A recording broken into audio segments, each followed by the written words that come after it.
There's a moment in every person's life when they sit quietly with themselves and realize that peace is not something the world gives you, it's something you protect.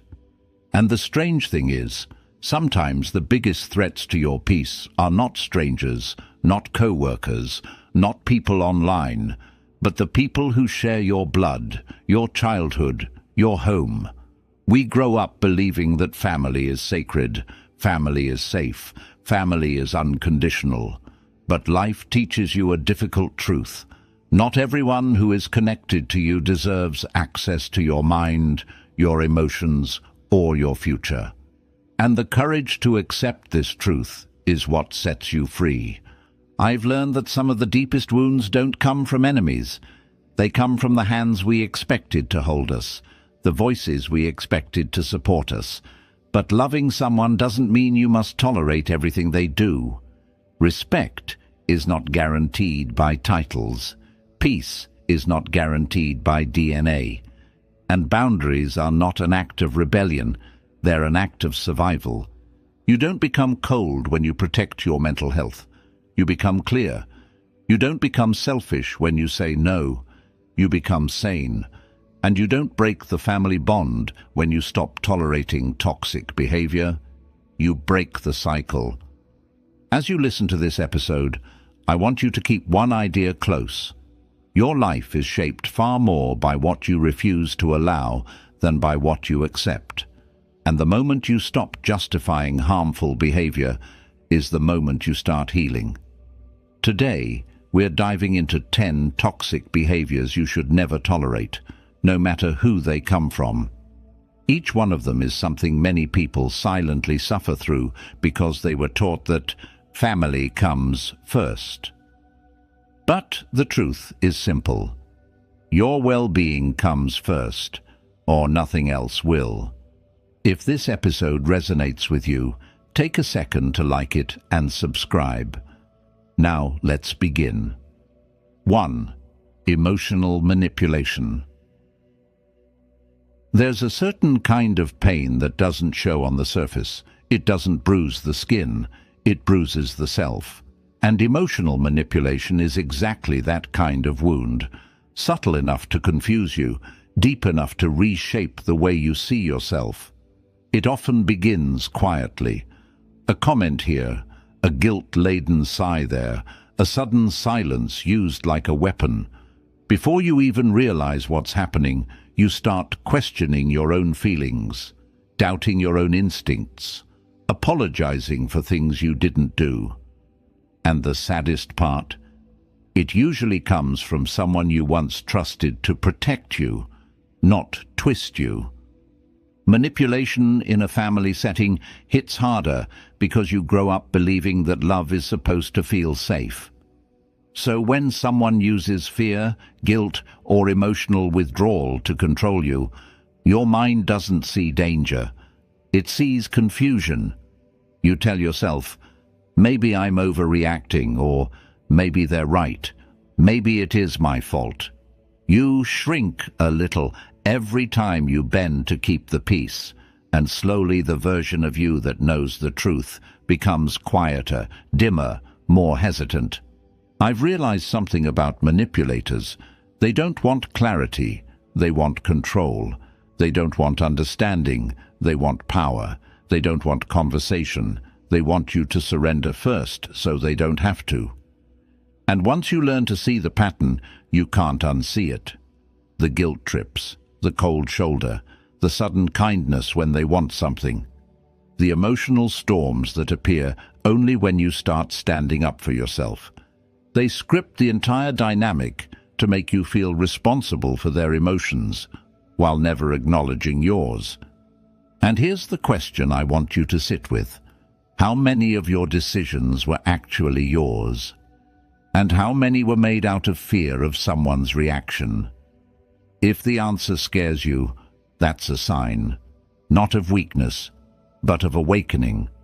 If you've ever walked on eggshells around someone, if you've ever felt like your peace depends on someone else's mood, if you've ever apologized just to make the tension disappear, you've tasted the quiet poison of emotional manipulation.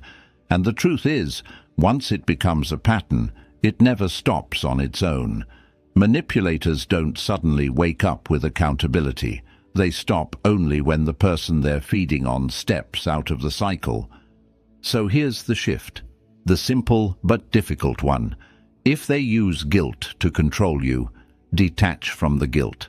If they use silence to punish you, fill the silence with your own calm. If they escalate emotions to overpower you, don't match the intensity. Match your values. When you stop reacting to their tactics, the power dynamic collapses. They lose the script, and you reclaim your clarity. If this is showing up in your life, then it. If someone uses guilt, fear, or silence to control me, then I choose to pause, breathe, and respond from truth, not pressure. And as you practice this, something shifts inside you. Your sense of self returns, your boundaries strengthen, your emotional world becomes your own again. And maybe this is how real freedom begins. 2. Constant disrespect. There's a moment, and maybe you've felt it, when someone close to you says something small, something harmless, and it lands deeper than they think, a sarcastic jab, a dismissive shrug, a laugh at your ideas, a tone that makes you feel small, even if there are no insults in the sentence. Disrespect doesn't always arrive loudly. Sometimes it comes dressed as humor, sometimes as advice, sometimes as "that's just how they are." But no matter the disguise, it chips away at your sense of worth, one comment at a time. What makes disrespect from family so damaging is the expectation we grow up with, the belief that these are the people who should see your value most clearly. When that belief is betrayed, it creates a strange internal conflict. Part of you wants to speak up, and another part whispers, "Don't cause trouble. They didn't mean it, just let it go." And over time, the accumulation of all the things you let go becomes a quiet graveyard of self-esteem. Let's be honest, you can love someone and still feel the sting of their careless words. You can appreciate them and still feel unseen. And many people stay silent because they've been conditioned to believe that family disrespect is normal, that it's just cultural, generational, or their personality. But disrespect is not personality, it's behavior, and behavior can be chosen or changed. What's fascinating is how the body responds long before the mind accepts the truth. You feel your shoulders tense when they walk into the room. Your smile becomes tighter. You rehearse your sentences to avoid being mocked. You shrink yourself so they don't have something to comment on. And if you've ever walked away from a conversation thinking, "Why did that bother me so much?" it's because disrespect wounds the part of you that still hopes to be understood. Here's the reflective question I want to place in front of you now. If a stranger treated you the way this person does, would you tolerate it for even 5 minutes? If the answer is no, then why does a shared last name give them permission to cross boundaries that would never be acceptable anywhere else? And I know, confronting this is scary, because the moment you decide to stop tolerating disrespect, people who benefit from your silence will frame your self-respect as a problem. They'll call you dramatic, sensitive, ungrateful, difficult. But the truth is, they're losing access to a version of you who had no boundaries, and they don't know how to deal with the new one who does. So here's your if-then for this point, a grounding shift you can carry forward. If someone, even family, speaks to me in a way that attacks my dignity, then I choose to pause, name the behavior clearly, and refuse to internalize their tone as a reflection of my worth. This doesn't mean you escalate. It doesn't mean you start a battle. It means you stand in the quiet power of someone who knows they deserve basic respect. And something transforms when you do. Your voice steadies, your presence strengthens, and you stop abandoning yourself to maintain an illusion of harmony, because real harmony doesn't come from silencing your pain. It comes from honoring your value, even when others don't. And maybe that's where your healing begins. 3. Boundary violations. There's a certain kind of exhaustion and what makes it harder to recognize is that boundary violations often come from the people you love the most, not because they're villains, but because they believe access to your life is their right, not a privilege. When someone repeatedly crosses your boundaries, it doesn't always happen in dramatic ways. Sometimes it begins with small intrusions, someone reading your messages just to check something, someone giving opinions you never asked for about your relationships, your career, your choices, someone entering your room, your space, or your inner world without knocking, literally or emotionally. And it becomes so normalized that you start questioning whether you're allowed to want space, privacy, or autonomy at all.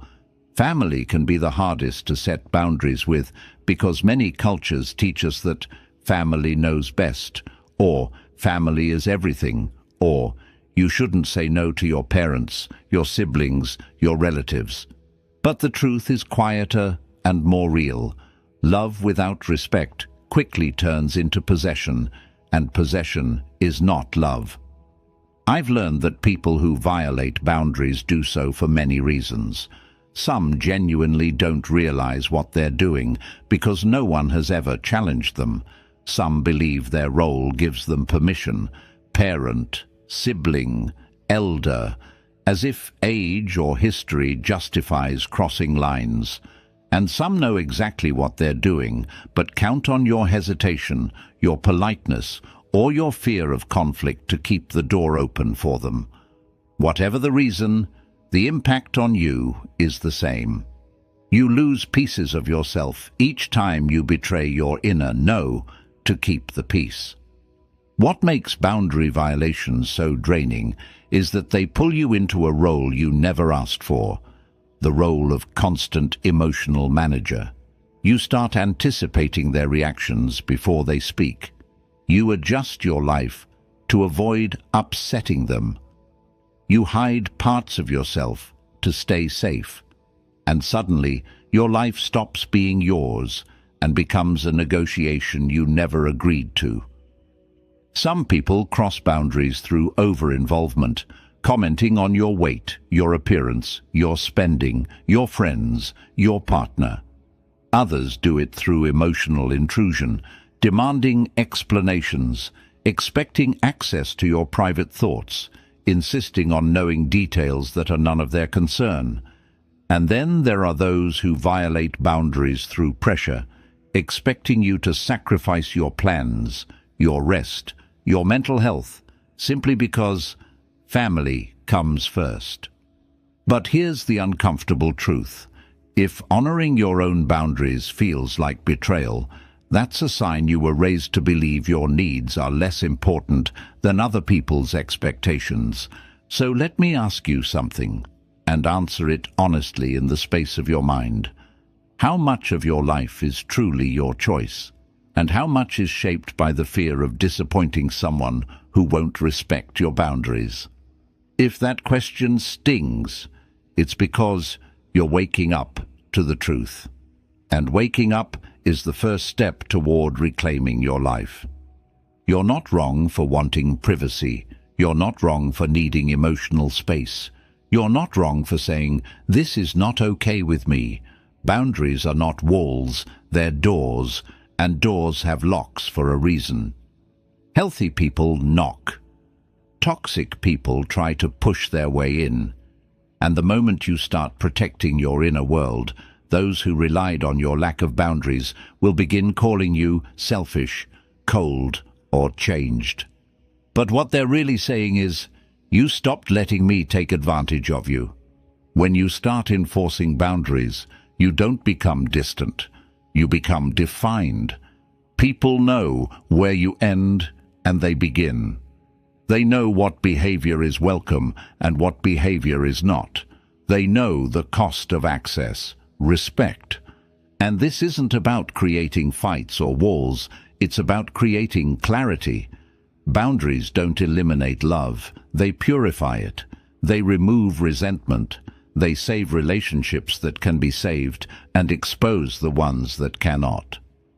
A person who loves you may not always like your boundary, but they will adjust. A person who wants control will punish you for having one. So here's your if-then shift, the kind that slowly rewires your life.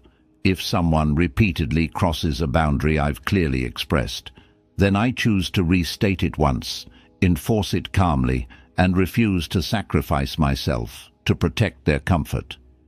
You don't need to shout. You don't need to explain your reasons 100 times. You don't need to justify your right to be a person with emotional walls. Calm firmness is more powerful than emotional battles.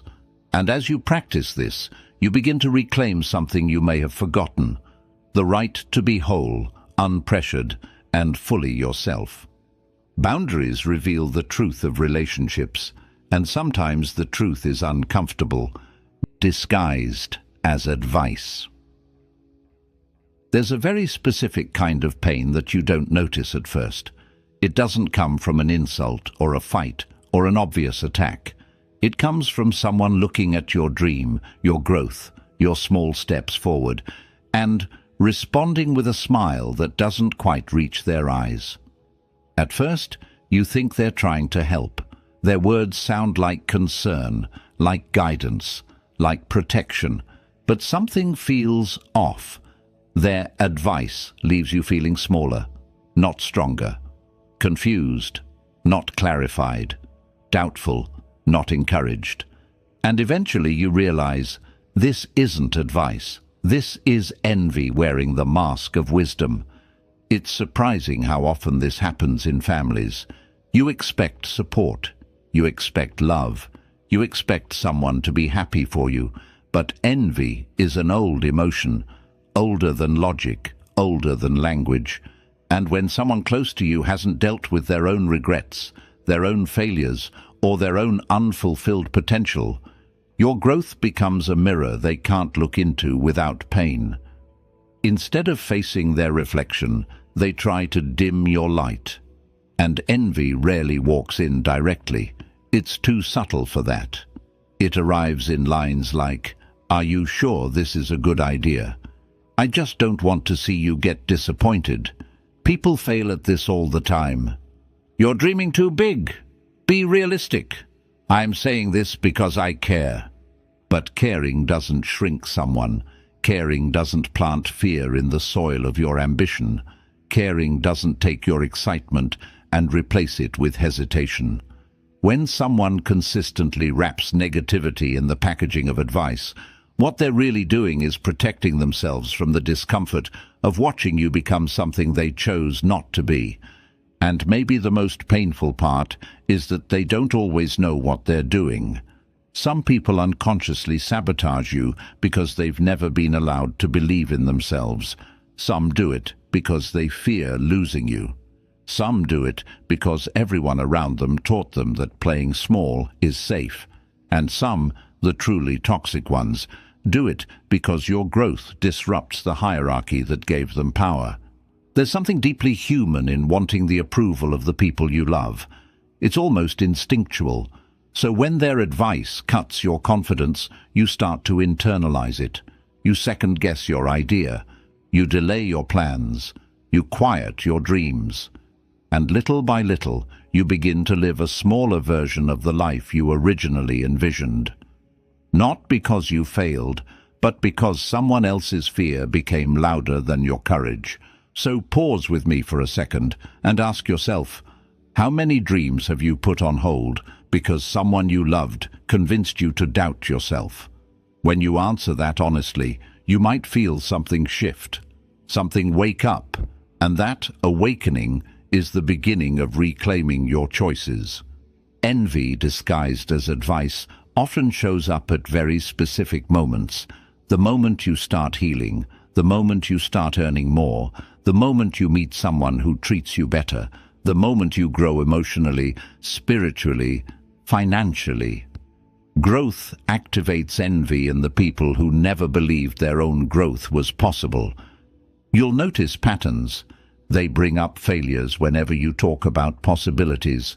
They highlight risks, but never solutions. They encourage stability when what they really mean is, don't outgrow the life I stayed in. They give you reasons to wait, postpone, settle, and when you succeed anyway, they minimize it. Anyone could have done that. You got lucky. It's not a big deal.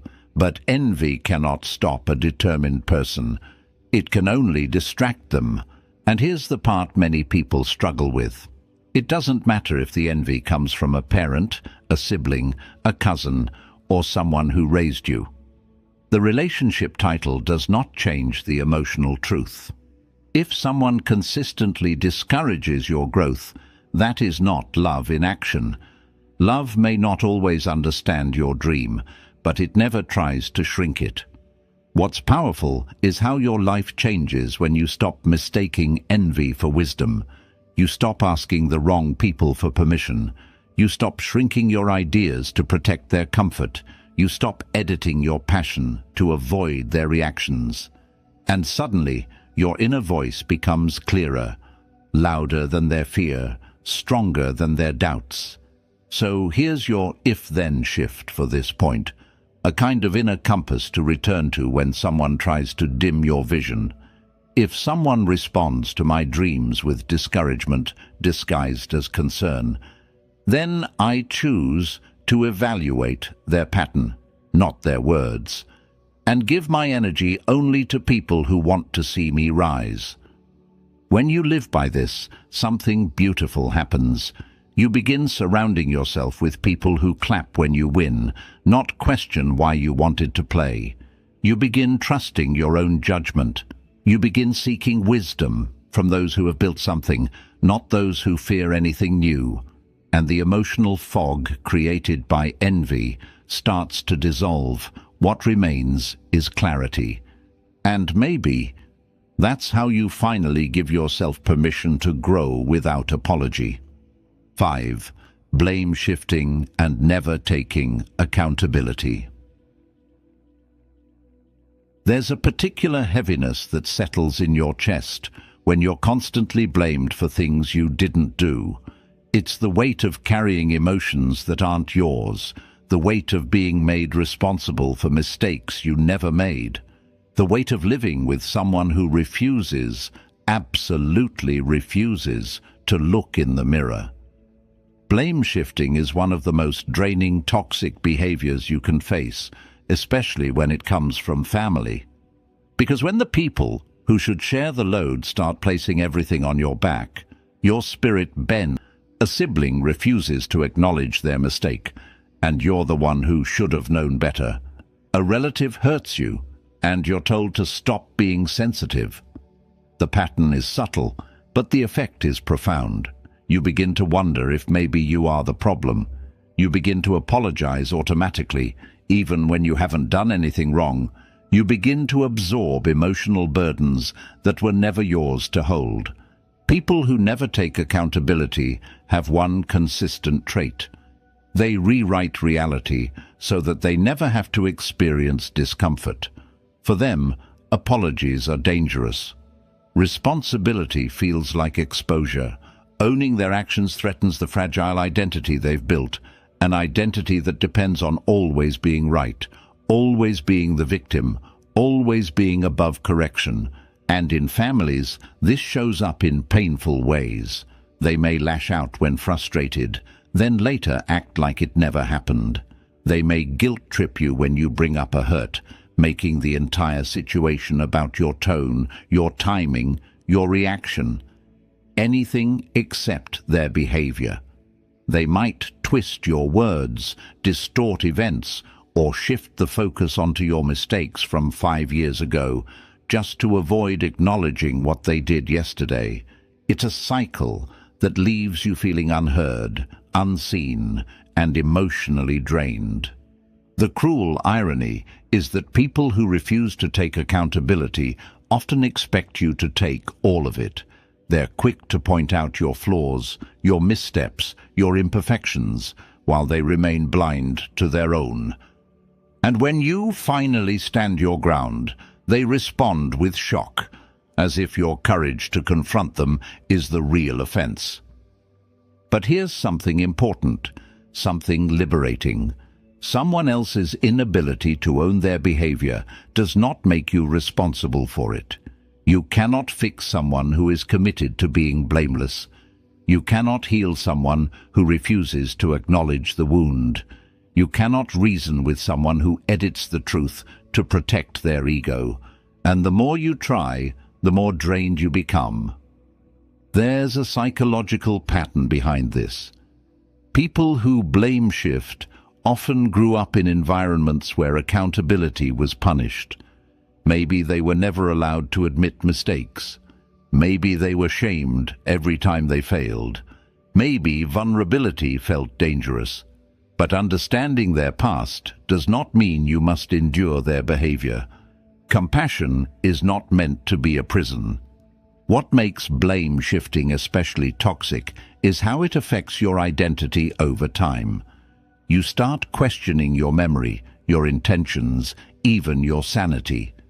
You replay arguments in your head, trying to understand how the conversation changed direction so fast. You walk into discussions feeling confident and walk out feeling guilty. You internalize their narrative until it feels like truth. So, let me ask you something. Answer honestly, without overthinking. How many times have you apologized just to keep the peace, even though you were the one who was hurt? If that question hits you, it's because you're waking up to something you may have ignored for years. Peace built on self-betrayal is not peace, it's silence. And silence protects the wrong person. When dealing with someone who never takes responsibility, clarity becomes your shield. You stop getting lost in emotional debates. You stop explaining yourself to someone who has no intention of listening. You stop offering softness to someone who uses it as an escape route. You start grounding yourself in what you know happened. You start naming the behavior accurately. You're shifting the blame. That's not what I said. I'm not responsible for your actions.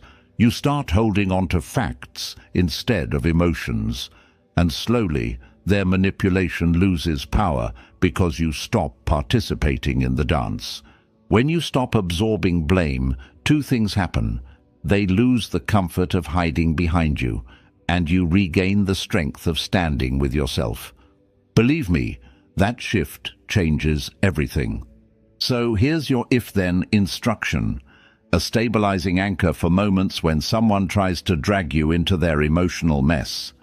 If someone refuses to take accountability and tries to shift blame onto me, then I choose to stay grounded in the truth, refuse to internalize their narrative, and step back from any conversation that twists reality. You don't need their agreement to validate your truth. You don't need their acknowledgement to reclaim your peace. And you don't need to sacrifice your well-being to protect their ego. Accountability is the foundation of healthy relationships, and when someone refuses to stand on that foundation, you're not obligated to stay in the collapsing building with them. Step out, breathe, rebuild yourself in a space where honesty is not a threat, but a strength. And maybe this is where you stop carrying burdens that were never yours, and finally walk lighter into the next chapter of your life. 6. Emotional neglect. There's a loneliness that doesn't come from being alone. It comes from being surrounded by people who only notice you when you're useful. Emotional neglect is one of the most invisible forms of pain because nothing dramatic happens. There are no fights, no insults, no loud explosions. Just absence, quiet, consistent, and heavy. And when this absence comes from family, it shapes the way you see yourself in ways you don't immediately understand. You grow up believing that love should feel like warmth, attention, support, presence. But emotional neglect teaches you something else. That you must earn love, that your needs are too heavy, that being seen is a luxury, not a right. You learn to shrink your emotions because no one ever asked about them. You learn to be strong too early because no one ever stayed long enough to let you fall apart. You learn to silence your own needs because the people who should have cared were always too busy, too distracted, too self-involved to notice. The thing about emotional neglect is that it doesn't create scars. It creates emptiness. And emptiness is much harder to recognize, harder to explain, harder to heal. You find yourself giving too much in relationships because you were trained to believe that love is something you must earn with effort, loyalty, sacrifice. You become hyper-independent, carrying everything alone, because you learned early that leaning on others leads to disappointment. And the saddest part is that you often feel guilty for wanting something as simple as emotional presence. Some families provide everything except the one thing you needed most: connection. They give food, shelter, advice, money, but never ask how your heart is doing. They show up for celebrations but disappear during your silent battles. They remember your achievements but forget your struggles, and you start to live with a strange contradiction, surrounded yet unseen. People often confuse emotional neglect with indifference, but they're not the same. Indifference is a lack of interest. Emotional neglect is a lack of response, a pattern of not showing up emotionally when it matters. A parent can love their child deeply and still neglect their emotional world. A sibling can care about you and still never ask how you're really doing. A family can function, interact, laugh, celebrate, and still fail to connect at the level where healing happens. When emotional neglect becomes normal, you develop coping mechanisms you don't even notice. You stop sharing your feelings because you learned they go nowhere. You downplay your pain to avoid feeling dramatic. You become the listener, the fixer, the strong one, not because it's who you are, but because nobody ever stepped into that role for you, and over time, you forget that you too have emotional needs that deserve attention. What's painful is the realization that some people only show up when they need something: advice, comfort, money, reassurance, and disappear when it's your turn. They depend on your strength, but never offer theirs. They call you when they're broken, but vanish when you are. And the moment you need support, they say, "You'll be fine." Not out of faith in you, but out of habit, the habit of not showing up. Let me ask you something, and answer it honestly, privately, without judgment. How many times in your life have you comforted yourself because no one else was there to do it? If the answer is too many, then you already know the truth. Emotional neglect isn't just an experience. It becomes a pattern inside you, a pattern that affects relationships, confidence, vulnerability, and even the way you accept love. Because when you were trained to survive without emotional support, receiving it later in life can feel unfamiliar, uncomfortable, even undeserved. But there is a quiet power that emerges when you finally recognize emotional neglect for what it is. You stop blaming yourself for feeling disconnected. You stop thinking something is wrong with you. You stop believing that your emotions are burdens. You start understanding that you were conditioned to expect too little from the people who should have given you the most. And healing begins with one simple shift: choosing presence for yourself, asking yourself the questions you were never asked, offering yourself the validation you sought for years, learning to be emotionally available to your own experiences. And slowly, you begin to break the cycle. You begin to reshape the kind of relationships you accept. You begin to require what you never received. So here's your if-then instruction, a grounding truth to carry with you as you heal this part of your story. If someone consistently shows up only when they need something but disappears when I do, then I choose to stop offering them emotional access that is not mutual and redirect that energy into people and spaces where presence flows both ways. You don't need to cut everyone off. You don't need to start arguments. You simply begin honoring your own emotional reality. You recognize who is capable of showing up and who is not, and that clarity liberates you from expecting depth where there is only convenience. Emotional neglect teaches you to be strong. Healing teaches you to be supported. And maybe, just maybe, this is the moment you allow yourself to experience the kind of presence you've always given others, without apology, without guilt, without shrinking. 7. Control through money, obligation, or fear. There's a certain kind of control that doesn't raise its voice. It doesn't threaten directly. It doesn't force you physically.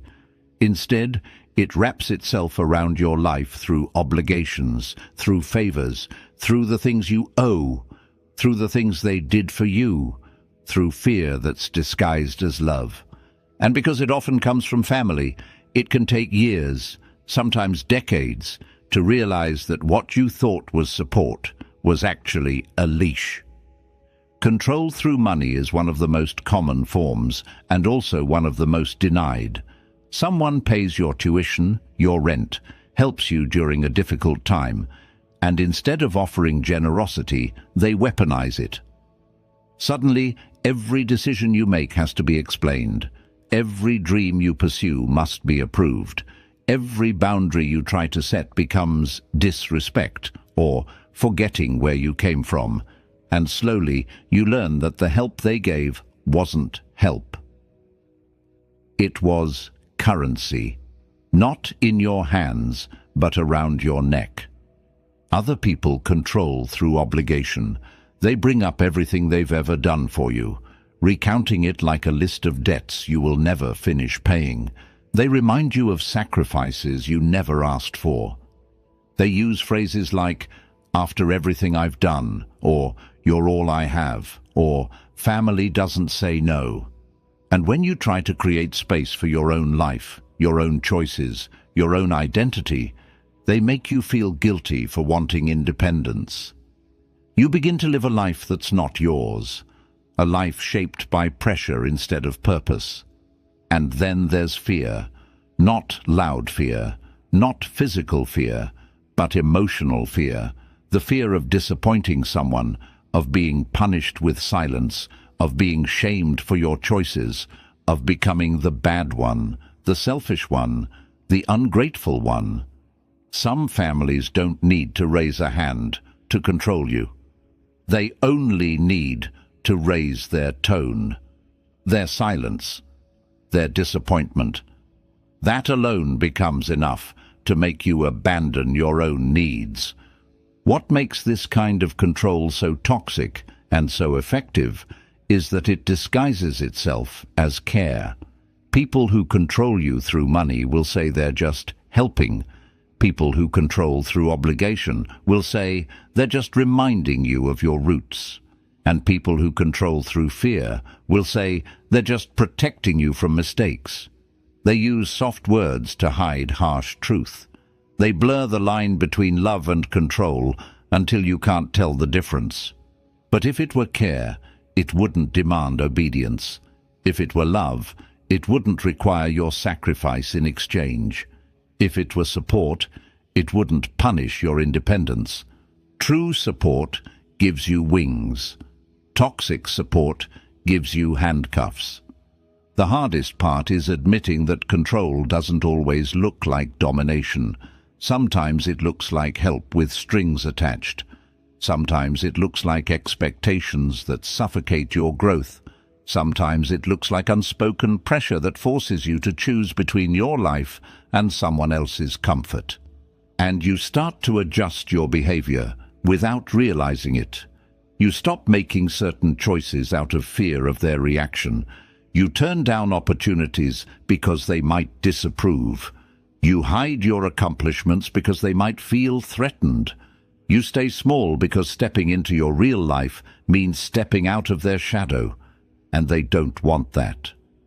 Let me ask you something, gently but directly. How much of your life right now is shaped by someone else's expectations, not your own honest desires? When that question hits, it's because you're confronting a truth you may have avoided for a long time. Control often feels like safety until you finally taste freedom. You are not obligated to dim your life because someone helped you once. You are not responsible for carrying someone's emotional weight just because you share blood. You are not required to sacrifice your mental health to fulfill someone's idea of family duty. And you certainly are not required to live under someone else's fear when your future demands courage. Breaking free from control doesn't mean breaking connection. It simply means redefining it. It means refusing to let money be used as manipulation. It means recognizing that "you owe me" is not love, it's control. It means learning that your life is not a debt to be repaid, but a path to be lived. People who love you will help you without expecting ownership. They will support your independence, not punish it. They will celebrate your autonomy, not threaten it. They will see your growth as something beautiful, not something dangerous. And when you start reclaiming your freedom, those who relied on controlling you may react. They may get louder. They may get colder. They may guilt trip you, shame you, or accuse you of changing. But the truth is, you're not changing. You're returning to yourself. So here's your if-then instruction, a boundary for your future self. If someone uses money, obligation, or fear to control my choices, then I choose to detach emotionally from their pressure, make decisions based on my values, and refuse to let support become a weapon. This doesn't require confrontation. It requires clarity. It requires remembering that help is not ownership. It requires trusting your own path more than their fear. And slowly, step by step, the chains loosen. You begin to breathe easier. You begin to choose freely. You begin to understand that your life is your own and always should have been. And maybe, in that newfound freedom, you'll discover the strength to face the next toxic pattern that often follows control. The kind where someone always paints themselves as the victim to keep you from seeing the truth. 8. Chronic victim mentality. There's a fatigue that doesn't come from physical tiredness. It comes from dealing with someone who turns every moment, every disagreement, every consequence, every responsibility into a story where they are the injured party, a chronic victim. Someone who always finds a way to make themselves the one who has been wronged, no matter the situation. And when this pattern exists within a family, it becomes one of the most suffocating emotional traps you can experience. A person with chronic victim mentality doesn't just avoid accountability. They reshape the entire narrative so that nothing is ever their fault. They use selective memory, emotional theatrics, exaggerated helplessness, and sometimes even tears, to remain in the position that protects them from one thing they cannot face, their own choices. And what's worse is how this dynamic impacts the people around them, especially the ones who care. If you were raised around someone who always played the victim, you probably learned early that your feelings don't matter unless they fit their story. You learned to minimize your pain because theirs always hurt more. You learned to stay quiet during conflict because they would always twist it back onto you. You learned that expressing your needs leads to guilt, not understanding. And slowly, your world became centered around managing their emotions instead of living your own. The person who always acts like the victim rarely says, "I'm sorry." Instead, they say things like, "You made me feel this way. Look what you've done to me. I can't believe you're treating me like this. You know I'm sensitive. You're the reason I'm upset." Every sentence redirects responsibility away from them and onto you. They turn genuine conflict into a stage where they perform hurt, exaggerate pain, and manipulate the emotional atmosphere to gain sympathy and avoid accountability. And if you're empathetic, this traps you even deeper, because compassion becomes the weapon used against you. The most damaging part of this dynamic is that it slowly teaches you to doubt your own experiences. You start believing that maybe you really did overreact. Maybe you really are the problem. Maybe your needs are too much. Maybe your truth is hurtful. And the moment you begin doubting your own reality, you become easy to control, easy to silence, easy to bend. Family members with victim mentality also create instability in relationships. One day they act helpless and fragile, needing you for everything. The next day they're angry, blaming you for not doing enough, not caring enough, not sacrificing enough. And every time there's a disagreement, they suddenly become the wounded one, the martyr, the misunderstood soul, the one who gives so much and gets nothing in return. It never ends. What makes this so painful is that it keeps you emotionally stuck. You spend your energy trying to convince them of your intentions, trying to prove your love, trying to navigate their shifting moods. And in all of this emotional labor, one question begins to surface, quietly but persistently. Who is there for you while you're always taking care of them? If your answer is no one or only me, then you already know the truth. You've been living inside someone else's emotional story, not your own. A person who constantly plays the victim is not harmless. Their behavior drains your emotional energy, fractures your confidence, and creates cycles of guilt that feel impossible to escape.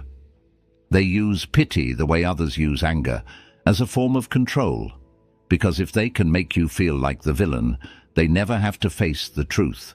And here's the part many people struggle to accept. Their pain might be real, but their behavior is still toxic. You can feel compassion for their struggles while refusing to be manipulated by their patterns. You can care about them without sacrificing your emotional reality. You can understand their trauma without allowing it to become your burden. Healing from this dynamic begins with recognizing that you're allowed to have your own narrative, your own truth. Even if it doesn't fit the role they want you to play, you're allowed to say, "I'm not responsible for your emotions." You're allowed to stop explaining yourself to someone who has no intention of listening. You're allowed to walk away from conversations that twist reality into something unrecognizable. And the moment you stop participating in their victim performance, the entire dynamic begins to shift. They might escalate. They might become dramatic. They might accuse you of cruelty. But they're not reacting to your behavior. They're reacting to the loss of control. The script they've relied on for years no longer works on you, and that's where your freedom begins. Here's your if-then instruction to anchor yourself in moments when someone tries to drag you into their victim story. If someone repeatedly casts themselves as the victim to avoid responsibility, then I choose to disengage from emotional manipulation, stay grounded in my truth, and refuse to absorb blame that does not belong to me. This choice doesn't make you cruel. It makes you conscious. It protects your mental clarity. It allows you to live a life where emotional honesty matters more than emotional theatrics. And slowly, you begin freeing yourself from the silent exhaustion that comes from being someone else's emotional caretaker. And maybe, in that space of clarity, you'll finally recognize another toxic pattern that often hides behind victim mentality. the kind where anger becomes a tool for intimidation rather than expression. 9. Rage, outbursts, and intimidation. There's a silence that settles in a room right before someone explodes, a tension you can almost feel on your skin. If you grew up around unpredictable anger, you know exactly what I mean. The tightness in your chest, the way your body prepares itself even when nothing has happened yet, the fear that a single wrong word, a small mistake, or even your quiet presence might trigger an eruption. Rage, outbursts, and intimidation are some of the most destabilizing toxic behaviors a person can experience, especially when they come from someone you call family. Because unlike strangers, you can't simply walk away, or at least you didn't think you could. People often dismiss explosive anger as just their personality, just how they are, or they don't mean it. But unpredictable rage is not personality. It's an emotional weapon, a way to maintain control. A way to silence you before you even speak. A way to create fear so deep that you start adjusting your behavior in anticipation of their next storm. And the truth is, nothing shapes a person's nervous system like living with someone whose emotions are volatile. If you've lived through this, you know the drill. You monitor their tone the moment they walk into the room. You study their face, their steps, the way they breathe. You prepare yourself for impact before any impact arrives. You rehearse your words to avoid setting them off. You shrink. You silence yourself. You become careful in ways a person should never have to be. This is intimidation, even when no threats are spoken. This is emotional violence, even if no hands are raised. This is trauma, even if you learn to call it normal. The most painful part is how quickly anger becomes a pattern. You learn to carry the responsibility for their emotional explosions, even though you're not the cause. You start to believe you're the reason they're upset. That if you were better, quieter, more perfect, they wouldn't lose control. This belief doesn't happen overnight. It happens little by little, shaped by every slammed door, every raised voice, every moment when you weren't allowed to have emotions because theirs filled the entire room. Family members who rely on rage often have one thing in common. They never learned how to regulate themselves. Instead of dealing with their own pain, disappointment, or frustration, they weaponize it. Their anger becomes the shield that protects them from vulnerability. And because it works, because people around them become quiet, compliant, afraid, they keep using it. But here's the deeper truth. Explosive anger isn't strength. It's unhealed fear masquerading as dominance. A healthy person can feel anger without destroying the room. A mature person can disagree without humiliating you. Someone who loves you can express frustration without making you feel unsafe. People with toxic anger patterns often use intimidation to reset control in the household. One outburst can silence everyone for days. One explosion can erase your boundaries, your needs, your voice. And over time, you stop fighting back because you think it's safer to disappear than to stand up for yourself. You think compliance will buy you peace, but the peace bought through intimidation isn't real peace. It's survival. Let me ask you something, quietly, honestly, with no pressure. How much of your personality today is shaped by avoiding someone else's anger? Your habits, your silence, your anxiety, your need to be easy, low maintenance, understanding. How much of it was taught by fear, not choice? When you look at this honestly, it becomes clear. The anger was never about you. It was never your fault. It was never your responsibility to manage. You were adapting, not causing. The moment you recognize this, something inside you shifts. You stop taking their explosions personally. You stop internalizing their rage as a measure of your worth. You stop responding with fear and start responding with clarity. Not confrontation, clarity. Because clarity is what frees you from emotional chaos. Here's what that looks like. You stop explaining yourself over and over. You refuse to accept blame for their emotional instability. You step back when someone uses anger to manipulate the room. You recognize that their reactions belong to them, not you. This doesn't mean you yell back. It doesn't mean you meet fire with fire. It means you stop feeding their control with your fear. And when you stop reacting, the dynamic begins to shift, because intimidation only works on people who feel intimidated. Once you reclaim your emotional space, their storm loses some of its power. Here's your if-then instruction, your internal boundary against emotional volatility. If someone uses rage, outbursts, or intimidation to control me, then I choose to remain grounded, refuse to internalize their emotional chaos, and protect my peace by disengaging from the moment until safety returns. Rage is loud, boundaries are quiet. Yet boundaries always win because they reshape the space around you. They put responsibility back where it belongs. They break the emotional pattern that has kept you small for so long. And as you strengthen this boundary, something inside you expands. Your sense of self, your confidence, your right to exist without fear. You begin to understand that love should never feel dangerous, that home should never feel like a battlefield, that your voice should never disappear under someone else's volume. And maybe, in this clarity, you'll be ready to face the deepest wound of all, the kind of love that only exists when you obey, perform, sacrifice, or shape yourself into who they want you to be. 10. Conditional love. There's a particular heartbreak that doesn't come from romantic relationships or friendships.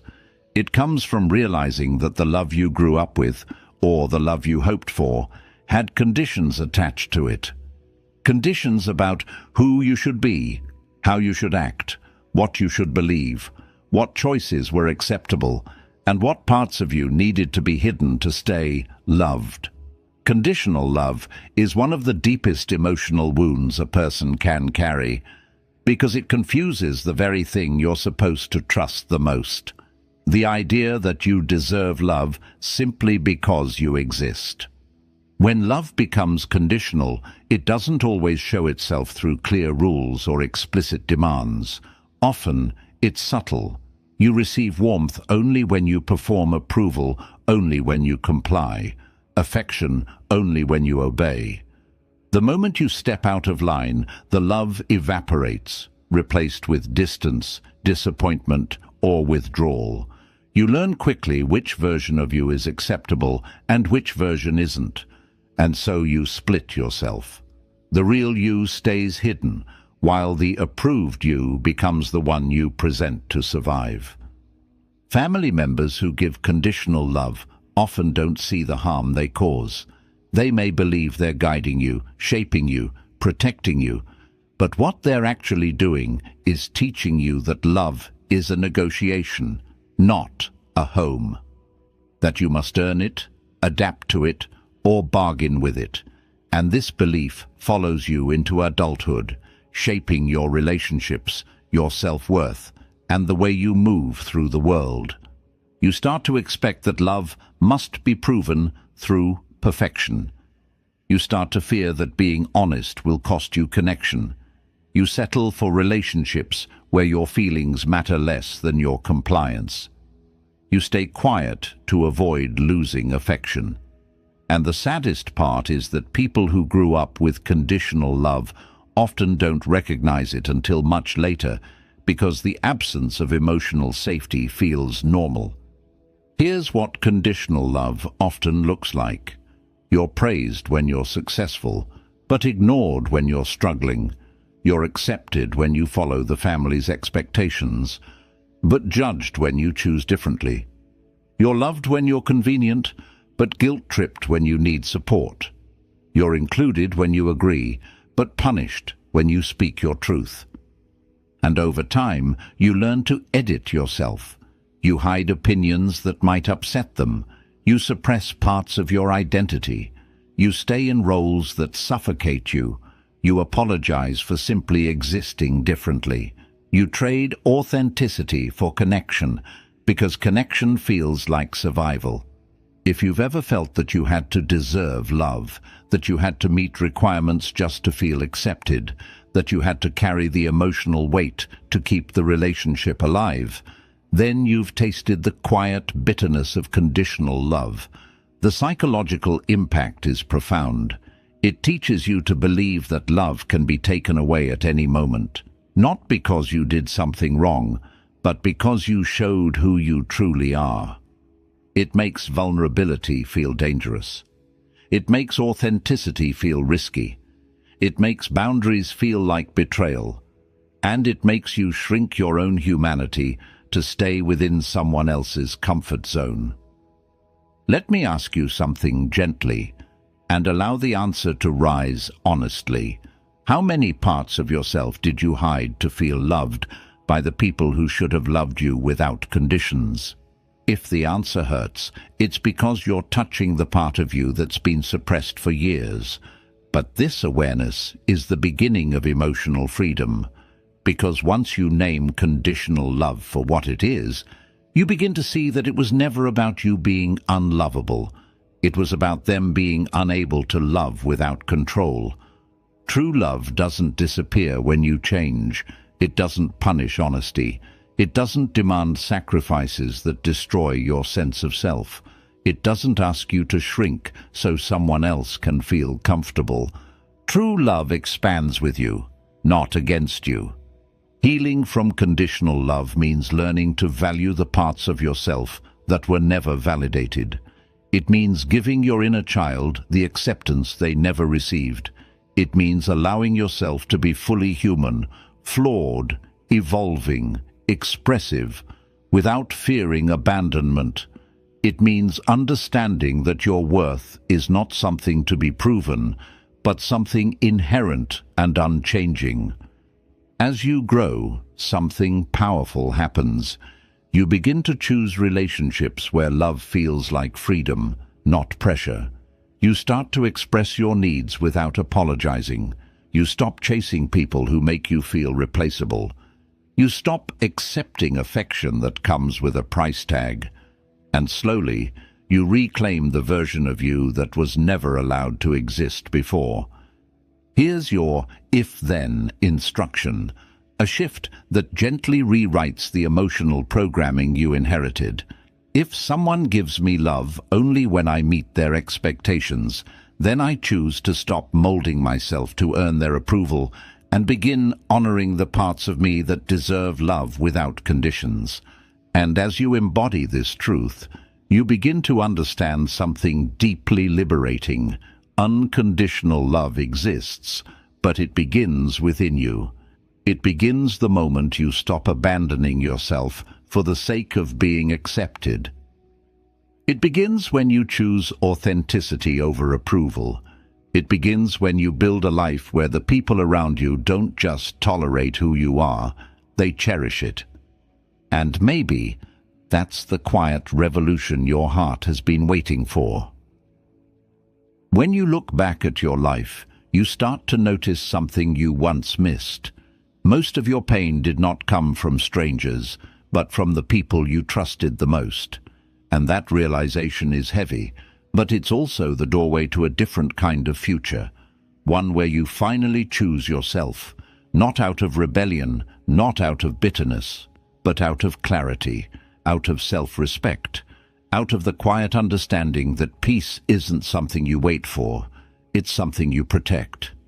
As we walked through these 10 toxic behaviors, maybe you recognized pieces of your past, or your present.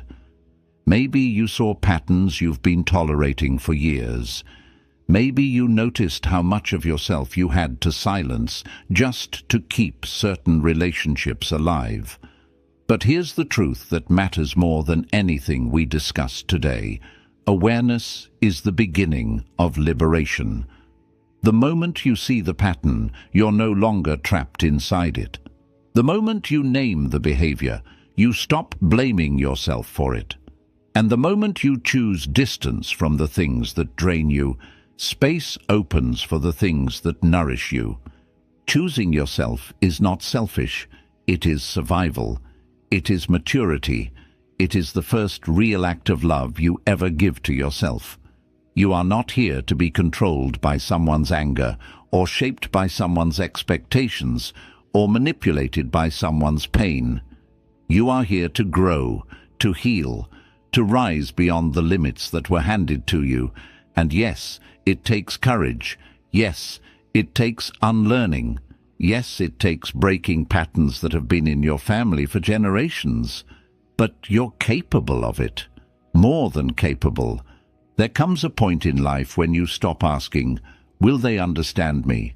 and start asking, "Will I understand myself?" That shift changes everything, because when you begin to understand your worth, certain behaviors are no longer acceptable. Certain dynamics no longer fit. Certain people no longer have the same access to your heart. You stop chasing validation from those who refuse to offer it. You stop shrinking yourself to avoid conflict. You stop confusing loyalty with self-abandonment. And eventually, slowly, quietly, beautifully, you begin to step into relationships that feel different, softer, safer, more honest. You start to connect with people who don't punish your boundaries, who don't fear your growth, who don't disappear when you need them. People who don't love conditionally, but consistently. People who help you breathe instead of holding you back. If there's one thing I hope you carry from this episode, it's this. You deserve relationships that don't require you to sacrifice your peace. You deserve love that doesn't come with fear. You deserve support that doesn't manipulate you. You deserve respect that isn't demanded from you, but offered to you. And you deserve a life where your emotional world is a place of safety, not survival. So as you move forward, I hope you choose yourself a little more. I hope you listen to the quiet signals inside you, the tightening of your chest, the weight in your stomach, the voice that says, "This doesn't feel right." Those signals are wisdom. They're your truth trying to reach you. And when you honor them, your life begins to change. And maybe that's what this episode was really about. Not cutting people off, not building walls, but learning to protect the parts of you that should have been protected from the beginning. Learning to recognize what harms you, so you can finally create space for what heals you. And maybe choosing peace today becomes the beginning of the life you were always meant to live.